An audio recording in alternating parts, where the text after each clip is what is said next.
दूर दूर से अपने कुरान को इस कुरान से वेरीफाई करने के लिए आने लगे और बहुत सालों तक ये ऐसे ही चलता रहा। लेकिन हजरत उस्मान रज़ियल्लाहु अन्हु के दौर में जब मुसलमान पूरे अरब को फतह कर चुके थे और इवन रोमन और पर्शियन एम्पायर को भी फतह कर चुके थे और अब एक तरफ अफगानिस्तान और दूसरी तरफ अल्जीरिया को फतह करने में बिजी थे, जिसको हम पूरा एक्सप्लेन करेंगे तो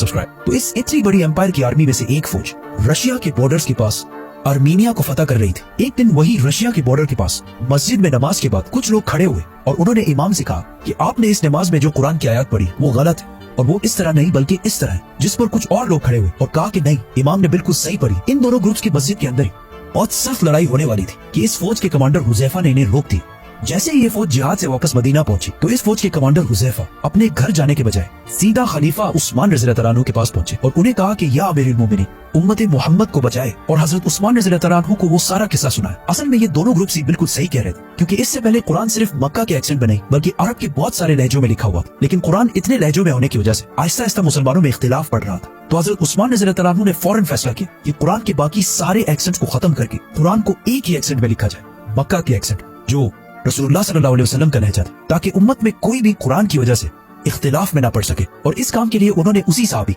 ज़ैद बिन साबित रज़ियल्लाहु अन्हु को बुलाया और उनके अंदर दोबारा एक टीम बनाई और एक सहाबी को हजरत उमर की बेटी हजरत हफ्सा रज़ियल्लाहु अन्हा की तरफ भेजा कि वो उनसे वो कुरान लेकर आए जो अबू बकर रज़ियल्लाहु अन्हु के दौर में लिखवाया गया था। और इस तरह एक कंप्लीट कुरान मक्का के एक्सेंट में लिखवा लिया गया। ये कुरान कंप्लीट करने के बाद मदीना में और पूरे एम्पायर में ऐलान कर दिया गया कि जिसके पास भी कुरान के नुस्खे मौजूद है वो उन सारों को गवर्नमेंट के पास जमा करे और फिर इन सारे कुरानों को जो अरबी के डिफरेंट एक्सेंट्स में लिखे हुए थे और जिसकी वजह से मुसलमानों में इख्तिलाफ बढ़ रहा था, उन सारों को हजरत उस्मान रज़ियल्लाहु अन्हु ने जमा किया और उम्मत के अंदर इस इख्तिलाफ को हमेशा के लिए खत्म करने के लिए उन सारे डिफरेंट एक्सेंट्स वाले कुरानों को आग लगाकर खत्म कर दी। और इस कुरान जो मक्का के एक्सेंट में मतलब रसूलुल्लाह सल्लल्लाहु अलैहि वसल्लम के एक्सेंट में लिखा गया था, उसे इस्लामिक एम्पायर के सारे प्रोविंसेस की तरफ भेज दिया गया और कुरान की जो कॉपीज इन सूबों को भेजी गई उनमें से आज भी कुछ कॉपीज दुनिया में बिल्कुल सही मौजूद है, जिससे कुरान की ऑथेंटिसिटी का भी पता चलता है। और आज पूरी दुनिया में मुसलमान जिस किताब कुरान को पढ़ते हैं, ये वही किताब है जो रसूलुल्लाह सल्लल्लाहु अलैहि वसल्लम पर नाजिल हुई। अबू बकर रज़ियल्लाहु अन्हु ने इसे कंबाइन कर एक बुक की शक्ल में लिखा और हजरत उस्मान रज़ियल्लाहु अन्हु ने इसे एक ही तरीके एक ही एक्सेंट में लिखवाया। लेकिन जिस बात से हजरत उमर रज़ियल्लाहु अन्हु डर रहे थे कि कहीं मुसलमान कुरान के सीक्वेंस की वजह से यहूदी और क्रिश्चियंस की तरफ फिरकों में ना बढ़ जाए, तो मुसलमान कुरान की वजह से तो फिरकों में नहीं बढ़े, लेकिन बाकी चीजों में मुसलमान बहुत सारे फिरकों में बढ़ चुके हैं। लेकिन इतने सारे फिरकों के बाद भी दुनिया के सारे मुसलमान एक चीज पर मुत्तफिक है और वो है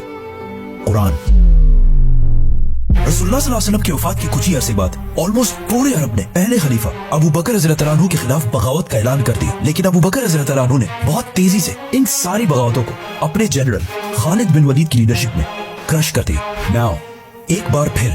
पूरा अरब मदीना की गवर्नमेंट के अंडर बिल्कुल यूनाइट हो चुका था। अब यहाँ से स्टोरी थोड़ी मुश्किल होने वाली है। इस्लाम सिर्फ अरब का नहीं बल्कि एक ग्लोबल रिलीजन बनने की तरफ जा रहा है और मुसलमान दुनिया की सबसे बड़ी सुपर पावर बनने वाले हैं। तो अबू बकर रज़ियल्लाहु अन्हु की सारी बगावतों को क्रश करने के बाद पूरा अरब अब उनके कंट्रोल में था। लेकिन अरब फिर भी एक डेजर्ट था और बहुत ही गरीब इलाका था और पूरा अरब यूनाइट होने के बाद भी एक सुपर पावर नहीं बन सका। असल सुपर पावर अरब से बाहर रोमन और पर्शियन एम्पायर थे। ये दोनों एम्पायर्स दुनिया की बहुत बड़ी और बहुत पुरानी एम्पायर्स थे। इस्लाम के पहले दिनों से जब मुसलमान बहुत कमजोर थे, रसूलुल्लाह सल्लल्लाहु अलैहि वसल्लम बार बार उन सख्त हालात में भी फरमाते थे कि एक दिन हम रोमन और पर्शियन एम्पायर को फतह करेंगे, जिस पर मक्का के लोग इनका हमेशा बहुत मजाक उड़ाते थे। लेकिन अब सिर्फ कुछ ही साल बाद मदीना की रियासत इन दोनों सुपर पावर से टकराने वाली थी और आप सल्लल्लाहु अलैहि वसल्लम की इस बात को पूरा करने के लिए अल्लाह ने पहले से प्लानिंग की हुई थी। मतलब जब मुसलमान हिजरत के बाद मदीना में आहिस्ता आहिस्ता सेटल हो रहे थे, उसी टाइम रोमन और पर्शियन एम्पायर आपस में बहुत सख्त लड़ाई चल रही थी, जिसे हम इस वीडियो में एक्सप्लेन कर चुके हैं। इन दोनों एम्पायर्स की आपस में इतनी सख्त लड़ाई हुई थी कि अब ये दोनों एम्पायर्स पहले जैसी स्ट्रांग नहीं रही थी और आपस में लड़ लड़कर दोनों सुपर पावर्स बहुत कमजोर हो चुकी थी, जिसकी वजह से ये मुसलमानों के पास बेस्ट टाइम था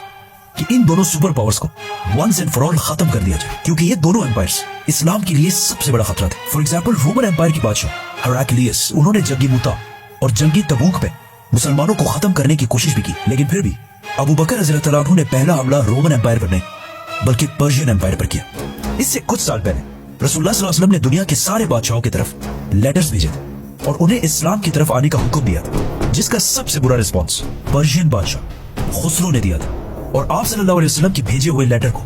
बहुत गुरूर के साथ फाड़ दिया था। जिसके बाद पर्शियन एम्पायर और मुसलमानों के दरमियान हमेशा एक कोल्ड वॉर चलती रहती थी और पर्शियन एम्पायर बार बार मुसलमानों की गवर्नमेंट को थ्रेट्स भी भेजती थी। लेकिन